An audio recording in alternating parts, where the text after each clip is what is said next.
കഴിഞ്ഞ കുറച്ച് ദിവസങ്ങളായുള്ള അതിതീവ്ര മഴ കേരളത്തിന്റെ വിവിധ മേഖലകളിൽ വ്യാപക നാശനഷ്ടങ്ങൾ വിതച്ചെങ്കിലും സംസ്ഥാനത്തെ ജലവൈദ്യുതി അണക്കെട്ടുകളിലേക്ക് വൻതോതിൽ വെള്ളം ഒഴുകിയെത്തിയത് കെഎസ്ഇബിക്ക് ആശ്വാസമായിരിക്കുകയാണ്. എന്നാൽ അണക്കെട്ടുകളിലെ ജലനിരപ്പ് ഉയർന്നുവെന്ന കാരണത്താൽ ഉടൻ ജലവൈദ്യുതി ഉൽപാദനം വർദ്ധിപ്പിക്കേണ്ടെന്ന തീരുമാനത്തിലാണ് വൈദ്യുതി ബോർഡ്. വരാനിരിക്കുന്ന വേനൽക്കാലത്തെ വൈദ്യുതി ആവശ്യങ്ങൾ കണക്കിലെടുത്ത് വെള്ളം സംഭരിച്ച് സൂക്ഷിക്കുന്നതിനാണ് കെഎസ്ഇബി നിലവിൽ മുൻഗണന നൽകുന്നത്. അതിതീവ്ര മഴയും പ്രളയ സാഹചര്യവും കെഎസ്ഇബിക്കും കോടിക്കണക്കിന് രൂപയുടെ നഷ്ടം വരുത്തിവെച്ചിരുന്നു. പല സ്ഥലങ്ങളിലും വൈദ്യുതി ലൈനുകൾ, ട്രാൻസ്ഫോമറുകൾ, വിതരണ ശൃംഖല എന്നിവയ്ക്ക് കേടുപാടുകൾ സംഭവിച്ചു. ഇതുമൂലം അറ്റകുറ്റപ്പണികൾക്കും പുനഃസ്ഥാപന പ്രവർത്തനങ്ങൾക്കുമായി വലിയ തുകയാണ് ചെലവാക്കേണ്ടി വന്നത്. എങ്കിലും അണക്കെട്ടുകളിലെ ജലസംഭരണം വർദ്ധിച്ചതിലൂടെ വൈദ്യുതി മേഖലയ്ക്ക് ഭാവിയിൽ ആശ്വാസമാകുമെന്നാണ് വിലയിരുത്തൽ. ഓഗസ്റ്റ് മാസത്തിലെ ആദ്യ 5 ദിവസങ്ങളിൽ 282 ദശലക്ഷം യൂണിറ്റ് വൈദ്യുതി ഉൽപ്പാദിപ്പിക്കാൻ ആവശ്യമായ ജലപ്രവാഹമാണ് കെഎസ്ഇബി പ്രതീക്ഷിച്ചിരുന്നത്.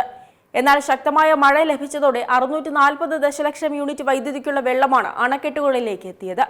അതായത് പ്രതീക്ഷിച്ചതിലും ഇരട്ടിയിലേറെ ജലം ലഭിച്ചു. നിലവിലെ ജലം കൊണ്ട് 1987.78 ദശലക്ഷം യൂണിറ്റ് വൈദ്യുതി ഉൽപ്പാദിപ്പിക്കാൻ കഴിയുമെന്നാണ് കണക്കുകൾ വ്യക്തമാക്കുന്നത്. പുറത്തുവരുന്ന കണക്കുകൾ പ്രകാരം സംസ്ഥാനത്തെ പ്രധാന ജലവൈദ്യുതി അണക്കെട്ടുകളിൽ സംഭരണ ശേഷിയുടെ 48% വെള്ളമുണ്ട്. അതേസമയം കഴിഞ്ഞ വർഷം ഇതേ കാലയളവിൽ 3154 ദശലക്ഷം യൂണിറ്റ് വൈദ്യുതി ഉൽപ്പാദിപ്പിക്കാൻ പാകത്തിന് വെള്ളം അണക്കെട്ടുകളിൽ ഉണ്ടായിരുന്നു. ആ നിലയിലേക്ക് ഇത്തവണയും എത്തിയിട്ടില്ലെങ്കിലും കഴിഞ്ഞ ആഴ്ചയുമായി താരതമ്യം ചെയ്യുമ്പോൾ ജലനിരപ്പിൽ ഗണ്യമായ വർധനയാണ് രേഖപ്പെടുത്തിയിട്ടുള്ളത്. മാത്രമല്ല, സംസ്ഥാനത്ത് മഴ ശക്തമായതോടെ വൈദ്യുതി ഉപഭോഗത്തിലും കുറവ് രേഖപ്പെടുത്തിയിട്ടുണ്ട്. 90 ദശലക്ഷം യൂണിറ്റ് ആയിരുന്നു ഒരാഴ്ച മുൻപത്തെ പ്രതിദിന ഉപയോഗമെങ്കിൽ ബുധനാഴ്ച അത് 82.14 ദശലക്ഷം യൂണിറ്റായി കുറഞ്ഞു. ചൂട് കുറഞ്ഞതും എയർ കണ്ടീഷണർ, ഫാൻ തുടങ്ങിയ ഉപകരണങ്ങളുടെ ഉപയോഗം കുറഞ്ഞതുമാണ് വൈദ്യുതി ആവശ്യകതയിൽ കുറവ് വരാൻ കാരണമായത്. അതോടൊപ്പം പുറത്തുനിന്ന് വൈദ്യുതി വാങ്ങുന്നതിലും കുറവ് വന്നിട്ടുണ്ട്.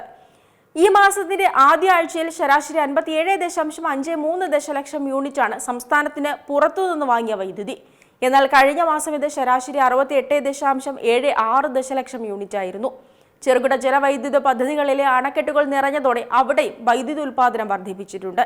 ഇപ്പോൾ ശരാശരി 20.17 ദശലക്ഷം യൂണിറ്റ് വൈദ്യുതിയാണ് ഉൽപ്പാദിപ്പിക്കുന്നത്.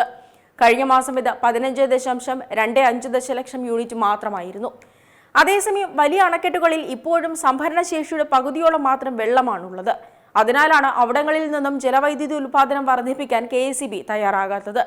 വരാനിരിക്കുന്ന മാസങ്ങളിൽ മഴക്കുറവുണ്ടാകുമെന്ന വിലയിരുത്തലും പ്രധാന വൃഷ്ടി പ്രദേശങ്ങളിൽ ഇനിയും ആവശ്യത്തിന് മഴ ലഭിച്ചിട്ടില്ലാത്ത സാഹചര്യവും കണക്കിലെടുത്താണ് ഈ തീരുമാനം.